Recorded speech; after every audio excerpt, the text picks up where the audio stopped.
Kahit dito ka na lang, tay. Maalagaan mo yung mga anak mo.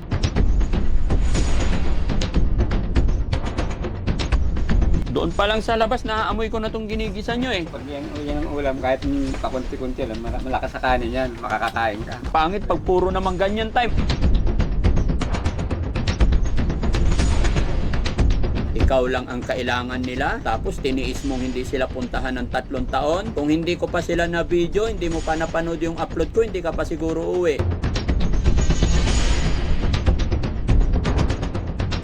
Tay, may pamilya ka ba dun sa Cavite? Ala po. Wala ka asawa doon, pero ang sabi kasi ng mga taong nakakasalamuha namin dito, parang ikaw yung pinakamasamang tatay.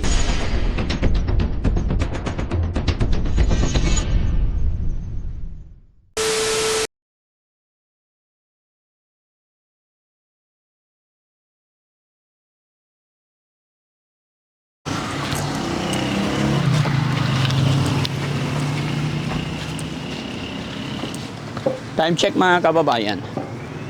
Tanghaling tapat.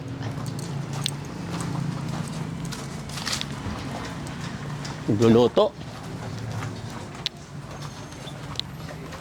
Hello po. Hello tay. Afternoon po. Magandang hapon tay. Kumusta kayo rito? Okay na. Oh. Nag-aalala ng makabawi-bawi sa mga anak. Ano po? Maalala, makabawi-bawi ka ako sa mga anak ko. Hoy, tama po yun. Kailangan bumawi tayo sa kanila. Ano tay? Tagal po na ano.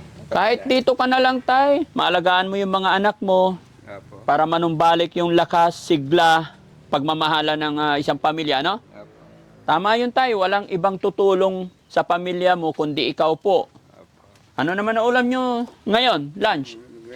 Pumunta kami kanina ni Alpi sa bayan, sabi niya magsimba kami. Nagsimba kami ni Alpi. Tapos sabi niya bili tayo ng ulam, niluto ko na yung manok na pinarito, saka ito alamang. Alamang, oh, very good. Ano, Si nandito na si John Paul? wala po. Pumasok siya. Pumasok. Ano oras darating? Alas 12 na. Parating na yun. Hello? Kamusta po? Okay lang. Ikaw, kumusta ka? Okay din po. Pakilala. Bali okay na kami na magkakapamilya. Okay na kayo. Salamat sa Panginoon. Salamat po amin. Pakilala ko to sa'yo. Kilala mo yan? Hindi nga po eh. Oh, si Mami Rochelle. Hi, Hello po. basta. Okay lang po. Very good. Oo, tama yun. Magsimba tayo lagi, ano? Tama po. Doon pa lang sa labas, naaamoy ko na itong ginigisan nyo eh. Sabi ko, pag yan ang ulam, kahit pakunti-kunti lang, malakas sa kanin yan, makakakain ka. Ay, ganon? Pangit pag puro naman ganyan tayo. Ngayon lang ako nagluto niyan. Ngayon lang. Ngayon lang. Jan Paul, okay. Aljon, okay ka lang dyan? Ayos po. Sige. Kaya kami pumunta dito tayo para kumustahin kayo and then, sakto-sakto, nag-lunch na po ba kayo? Oo, Ako, kumain na po sila, kakain pa lang. Ako, pinauna ko na to. Okay. Sige, pakibaba yung ano. May nag-message sa akin kasi tay. May nagpadala ng ano. Sabi niya, si Jessa Bukol. Ayan. Sabi niya, Daddy Frankie, pakibili na lang na 4 na upuan and then isang monoblock na table. Tapos yung tira, pagkain nila at bigas. Nagpadala po siya ng 5,000. Kaya wag ka mag-alala ta. Maraming natulong. Marami pong natulong. Marami pong salamat sa mga tumutulong sa kalagayan namin. Pero ito ang gusto ko rito. Relax na siya. Pero gusto ko sa kanya mapatingnan din sa doktor kasi para mainom yung sapat na para makatulog na. Pero ang sinabi sa akin ng sabi ba anak, yung gamot na binigay sa kanya, ba yung galing din sa doktor? Yung Galing sa iniinom niya, dagupan yung iniinom niya ngayon. Kaya Lagay nyo doon sa loob, baklasin nyo. saan galing? Iayos nyo na. Kay Kakaw Jennifer galing. Sa kanya binigay yung gamot eh. Tapos binigay kayo. Hindi ang gusto ko yung Madilim. Oh, sige. Yung binigay sa'yo na Ayan tayo, yung pinabili ng sponsor natin. Kasi napansin ng mga kababayan natin, wala silang lamisa, walang kainan.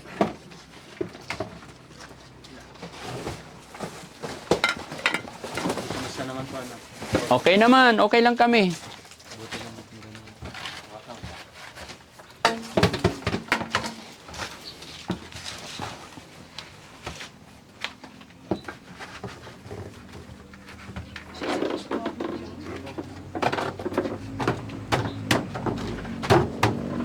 Aldo. Upo tayo dito sa ano.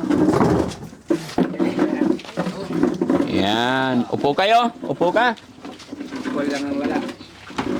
Yun, galing. Tay, ang nagpadala po ng tulong sa inyo ngayon si Jessa Bukol. Nagpadala po siya ng 5,000 pesos.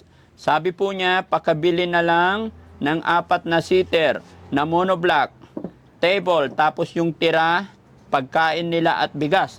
Saan ang bigas? Ayun. Kuha natin ang bigas. Sana nandito si Si John Paul. John Paul. Nasa school po. Nasa school. Parating na rin ba yon? Parating na. Salamat sa Panginoon. Kumusta naman ang gabi ni tatay dito? Okay naman, nakatulog siya ng mahimbing. Nakatulog si tatay ng mahimbing. Very good. Kumusta naman banding ninyo mag-aama ngayon? Okay naman. Masaya po. Masaya na. Si Aljon, masaya na. Opo. Tignan mo tay. Ikaw lang ang kailangan nila. Tapos tiniis mong hindi sila puntahan ng 3 taon. Kung hindi ko pa sila na video, hindi mo pa napanood yung upload ko, hindi ka pa siguro uwi. Di ba? Okay lang.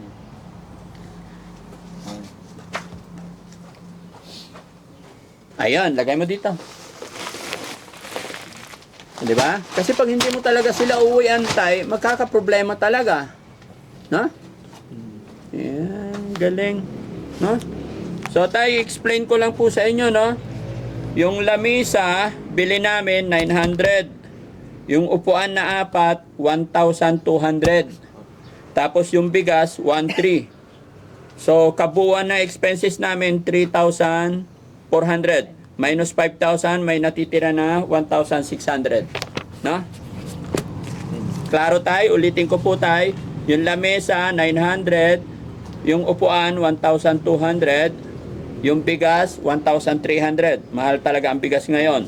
So, ang total expenses natin is 3,400. So, bigay ng sponsor natin 5,000.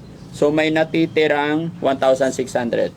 So, 1, 2, 12, 13, 14, 15, 1,600. Sa inyo na po yan.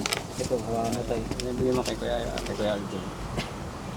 Oo. At siya talaga ang taga-hawak ng pera. Humingi ako ng pambili sa kanya talaga. Para alam niya rin naman. Alam niya na rin yung nangyayari naman sa amin. Kaya Opo. sa kanya ka na pinaubaya. Yung binigay ko kahapon, sa kanya na rin pinahawak eh. Pero may mga pinamili ko ngayon, 800 yung kinuha ko sa kanya eh. Yun yung pinamili namin ngayon, pati mga chinelas, pati mga Okay yun tayo. ulam nga. Masaya po ako sa nangyayari. At least, unti-unti na, malinis na yung bahay. Opo. Maaliwalas. At higit sa lahat, kasama ka na nila. Opo. Di ba? Opo. Tignan mo tayo, nung wala ka, ang laki ng problema namin. Kung baka ng problema si Alpolivic. Ngayon, maaliwalas na yung itsura niya. Ikaw lang po talaga makakatulong sa kanila tayo, walang iba. No? May dala rin pala akong mais. Asan na yung mais? Para may kakainin. Alam, ayun. Ang dami naman. Dami. Oo. Kaya kain po. Oo, kain tayo lahat. Kain ka. Yan, masarap yan. Kain po tayo. Oo. Marami. O, kain kayo, kain. Tay, kain. Para sa inyo to. Sobra na po ito. O, ayun na, may saging pa. Ayan ang saging. Kasi alam ko si Polivic, hindi kumakain ng kung ano-ano. Kaya dinala ko saging. Tsaka mais. Tay, kain ka po.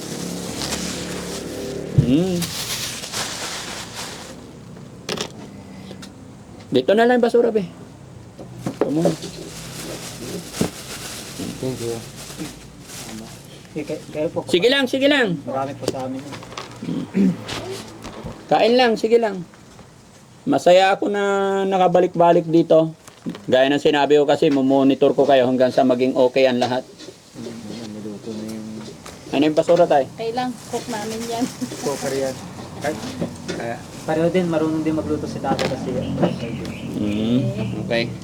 kain po tayo. Kain din tayo. Sabayan na kami. Sabayan na kami. Oo, sasabayan namin kayo. Ating kapatidan eh. Oh. Nanginginig yung kamay ko eh. Bakit kaya? Kain kayo. Kain po. Hmm. Nagpapasalamat ako dahil tinutulungan niyo. Tinutulungan niyo ito kami. Ngayon, simula nung kahapon, nakasama namin si tatay. Okay na. Okay na. Okay na dahan-dahan. Problema na lang natin yung kapatid yung isa na nasa Baguio. Tapos si nanay, nandun din. Mm-mm. Yun na lang. Bali, kami lang na makakasama, 4 lang kami. Kulang kami ng 2, which is yung nasa Baguio. Mm-mm. Si nanay, tas si RJ. Mm-mm. Yun lang. At least, andito na si tatay. Masaya na si Aljun, no? Happy? Okay po. Mm-mm. Tay, kain ka lang tayo, huwag kang mahiya. Ang gusto ko dito sa ano ko, may paggamot din kahit ganyan sinasabi niyang okay kasi para makasigurado ako sa kanya na diretsuhan siyang ano, umigi.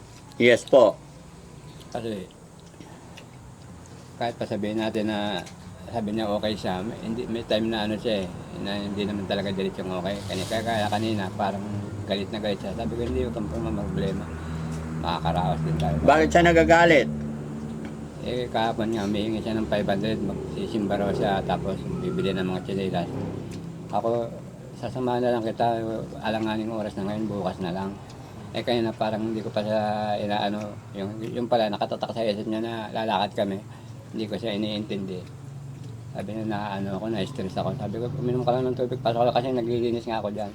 Yun na pala yung tinutumbok niya yung lakad namin. Naintindihan ko kaya agad na naintindihan ko. Hiningi ko yung kay Alvin yung pambili ng ano, lumakad kami, nagsimba kami. Mm.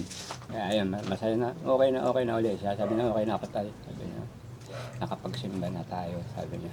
Tama yun tay, ikaw talaga yung kailangan na mamuno dito. Kaya ikaw ang magdedesisyon kasi po ikaw po ang ano, padre di pamilya. Ano po? Pinapabot ko nga pala yung lubos na pasasalamat sa mga nagbibigay ng tulong sa amin. Diretso kami naaagapan ng tulong sa ngayon. At sa mga natutulungan pa nilang iba, labis kami nagpapasalamat. Dahil kung hindi sa inyo, hanggang ngayon maaaring hindi namin alam kung anong katatayuan namin. Ngunit dahil sa tulong nyo, naging maayos ang aming kalalagayan sa ngayon. At sana patuloy po kami gabayan ng Panginoon upang dire-diretso po kami maging maayos. Magpapasalamat po ako ulit dyan sa mga labis-labis ng pagtulong sa kapwa. Nang hanggang ngayon po ay diretso po silang tumutulong po sa amin.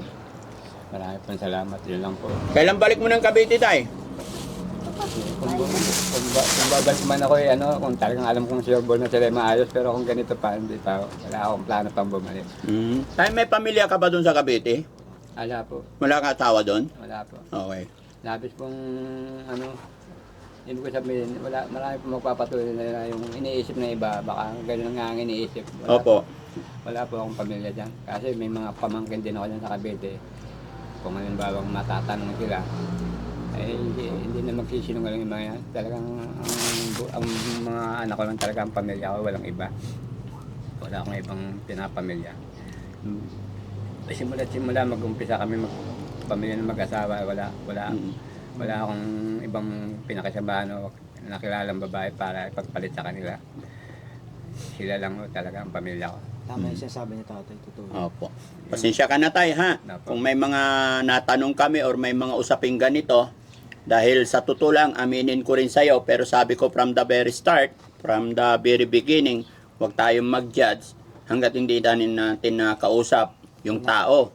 Pero ang sabi kasi ng mga taong nakasalamuha namin dito is ikaw yung tatay, parang ikaw yung pinakamasamang tatay. Dahil sinabi nila, ininabandona mo tong mga anak mo at saka asawa mo sa loob ng mahabang panahon. Which is hindi siya totoo talaga na ang ni tatay sa Cavite talaga, tricycle driver talaga siya doon.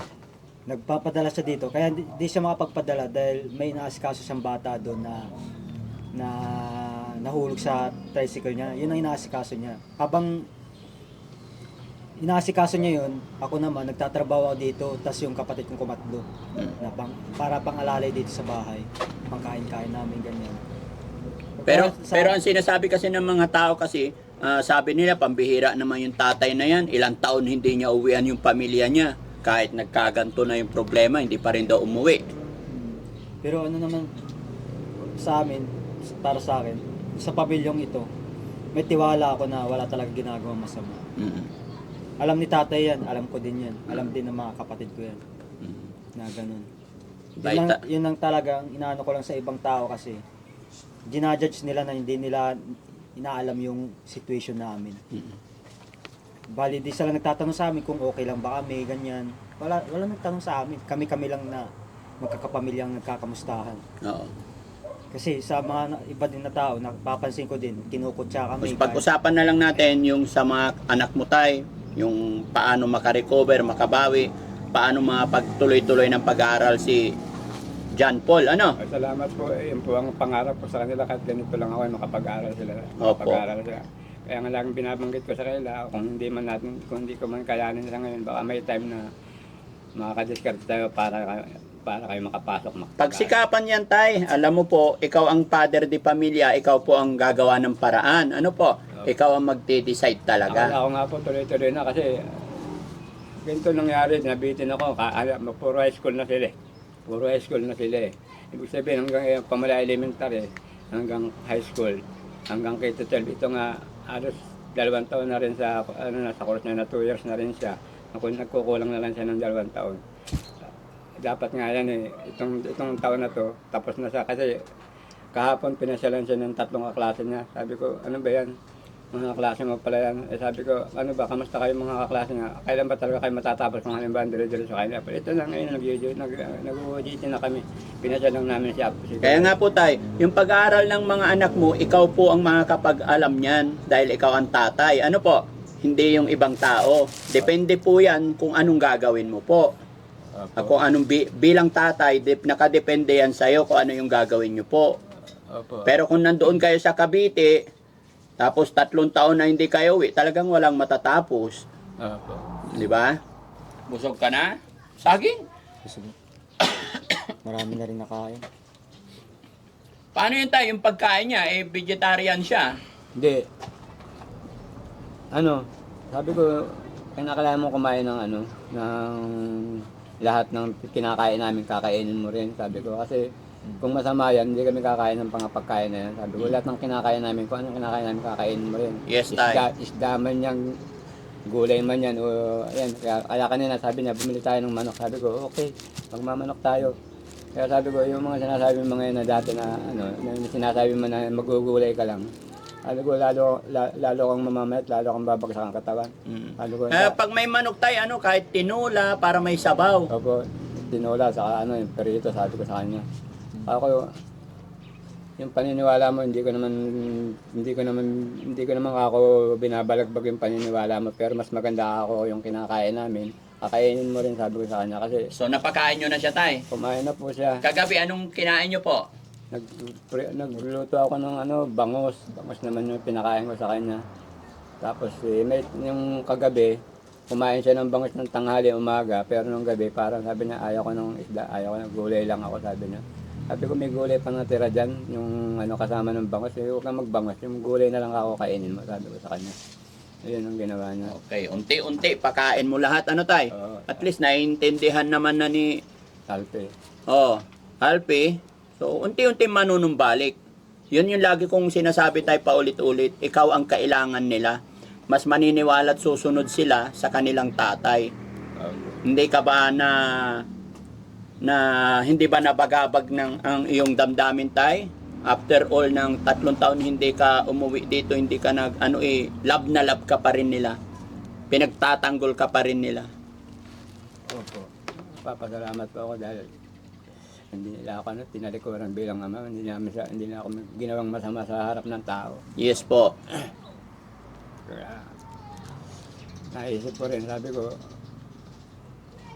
maaaring hindi naman siguro talagang kasamahan tao dahil kung ako'y ganun sa iniisip ng mga tao, mga anak ko galit sa akin lahat. Ito nga, diretso naman nung simula na maging pamilya ko sila, diretso naman ko naman sinuportahan yung mga yan. Ito nga nung balik 7 buwan na huli, diyan ako hindi nakapagsuporta. Pero kaya natagalan ako doon sa Cavite, diretso ko siya sa loob ng 2 taon, diretso ko sila nasuportahan, pumapasok pa. Ito lang tumigil yan, mga 7 buwan lang din yung tumigil nung naramdaman niyang hindi na ako nagpadala. Sabi niya tayo, hindi na ako pumasok. Pati yung pangatlo, hindi na rin pumasok. Sabi ko, ang ginagawa niyo? Sabi nagtinda na kami ng pancake. Eh, sabi ko, ay sige kako. Kung yan kako ang decision mo, may isip ka na rin naman eh. Parang ang nangyari tuloy, palibasa hindi naman masyado kalakasan biya sa may mga binabayaan akong hirap na pera. Parang iniasa ko sa kanila. Eh wala naman akong cellphone, nakikitawag lang ako paminsan-minsan. Dahil yung mga tawag ko, nagtaka ko, ba't ka ang papayat ng mga mukha nyo, katawan nyo. Yung pala, pag sinasabi kong kamusta may kakainin, okay daw, sabi nito, itong sumasagot. Yung pala naglilihim na, nagtitiis na pala sila. Titiis na sa gutom. Nagtitiis na pala sila. At tapos sabi ko, sino nagtatinda ka pa? Hindi na. Kasi nagtitinda. Yung pangatlo, si RJ. Eh, para sabi ko, okay, nagtitinda pa rin. Pero Si RJ dito rin ba yung nakatira? Dito rin po. Bali pamilya din, kasama din sa pamilya na sa RG. Sana makita rin namin siya, no? Okay. So, sige, hindi na natin mahintay si John Paul. Mukhang hindi siya uuwi ngayon. No? Mukhang hapon na yun uuwi. pasado alas 2, siguro po yung sinasabi nila na pinapakain ng teacher. Pinapakain ng picture rin Opo. Pinapakain ng teacher. Tignan mo tayo, pati teacher, siya na lang ang nagbibigay pagkain sa anak mo kasi alam nila na walang pagkain dito. Naawa sila. Opo. Pero, di bale, may panahon pa tayo para makabawi ka sa mga anak mo. Ano po? Ako, marami pong salamat. Naipaliwanag niyo rin sa mga ano ko yung kung ano dapat kong asikasuhin sa kanila. Okay. Sige, salamat sa Panginoon. Pero syempre mga kababayan, mga kabarangay, bago matapos ang bidyong ito, ako'y magpapasalamat po kay Ma'am Jessa Bocol na nagpadala ng 5,000 para sa pamilyang ito. Bagamat ang request ng ating sponsor is bilhan sila ng table dahil nakita ng ating sponsor na wala silang kainan at saka 4 na upuan at saka may bigas, no? So Ma'am Jessa Bukol, maraming salamat po sa tiwala at suporta ninyo sa Team Daddy Frankie.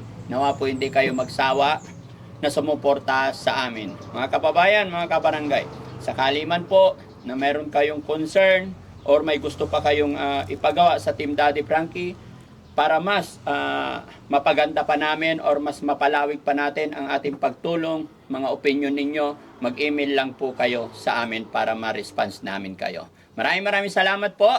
Magandang hapon ulit. Ayan, magandang hapon po sa inyo. Again po, Ma'am Jessa Bukol, maraming salamat po sa pagtulong niyo po sa pamilyang ito. Yun po, wag po kayo magsasawa. Lahat po ng mga OFW dyan, kung nasan man kayong sulok ng mundo, mag-iingat po kayo. Yun po. Maraming salamat po ulit. Okay, si Aljon, anong masasabi ni Aljon? Maraming salamat po sa makain po ako. Hindi po. Oh, si tatay muna. Tay, anong masasabi mo sa nagpadala ng lamesa at upuan, tsaka bigas? Marami pong salamat hindi ko masyado mabanggit yung pangalan niyan. Jessa Bukol. Kay Ma'am Jessa Bukol na nagpadala ng tulong sa amin. Napakalaking tulong po sa amin at kaluwagan sa aming buhay. Napatuloy po kayo nagsusubaybay sa aming pamilya at sa iba pa. Marami po ako yung natutulungan. Marami pong salamat po. At sa iba pong mga nagpapahatid pa po ng tulong at naglalagay na kami mapaganda ang buhay. Nagpapasalamat po kami ng malaki sa kanila. Lubos po kami hindi ko po maubos maisip na ganito po ang inabot ng aking kalalagayan. Ngunit sa uli po, babawi po sa pamilya ko. Marami pong salamat. Yun lang po. Okay. Si Kuya Alpe. Hello po, magandang oras sa ating lahat. Salamat po sa bigay na tulong niyo po sa amin na magkakapamilya. Dahil sa inyo, ito, dahan-dahan na kaming bumabangon. Dahil sa inyo, ito kami ngayon. Masaya. Si Paul. Yun lang po. Maraming salamat, Ate Jessa. Yun. Salamat po. Okay. Amen. Si Aljon. Ay, very good. Ito, bless ka kay Mami Rochelle. Ayan. Upo ka dito. Paul, tabi ka kay tatay. Yan, Paul, kaya kami nakabalik dito dahil may nagpaabot ng 5,000 sa pamilya ninyo, no? Para makatulong panimula ninyo. Apo. Okay, kumusta ang pag-aaral mo? Ayos naman po. Kumain ka na ba? Apo. Nag-lunch ka na? Apo. Oy, lagi ka talaga pinapakain doon. Nilalakad lang ba school mula rito? Apo. Diyan lang po, mga ilang meters lang. Ilang lakad lang. Bait ng teacher na nagpapakain sa'yo, no? Ano yun? May baon sila? Sinasama sa'yo? Tawag nun, kantin po. Oo. Kantin yung kakainan na doon. Oo, pinapakain ka talaga nila. Linilibre ka nila. Apo. Okay, very good. Salamat. So, kain ka mais. Gusto mo? Ay, kain din naman. Busog pa ako eh. Busog ka pa? Apo. Masaya ka ba na nandito na yung tatay mo? Apo. Wow. Si tatay, masaya ka ba tayo? Nakasama mo yung mga anak mo? Masayang masaya. Siyempre, masayang masaya ako dahil mga mahal ko sila eh. Mm-mm. Ito nga kagabi, katabi ko, kayakap kami. No. Siyempre, hinahanap ng anak mo yung yakap ng magulang eh. Hindi pa nga ako may umakap siya, nga pa nga may umakap sa akin, kaya nirespond ko talaga yung yakap niya. Siyempre, naramdaman ko sa kanya talagang na-miss niya ako maigi. Hmm. Namiss mo yung tatay mo, John Paul?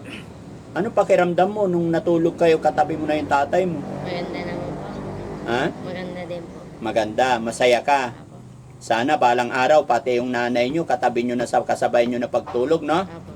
Pag-pray lang natin.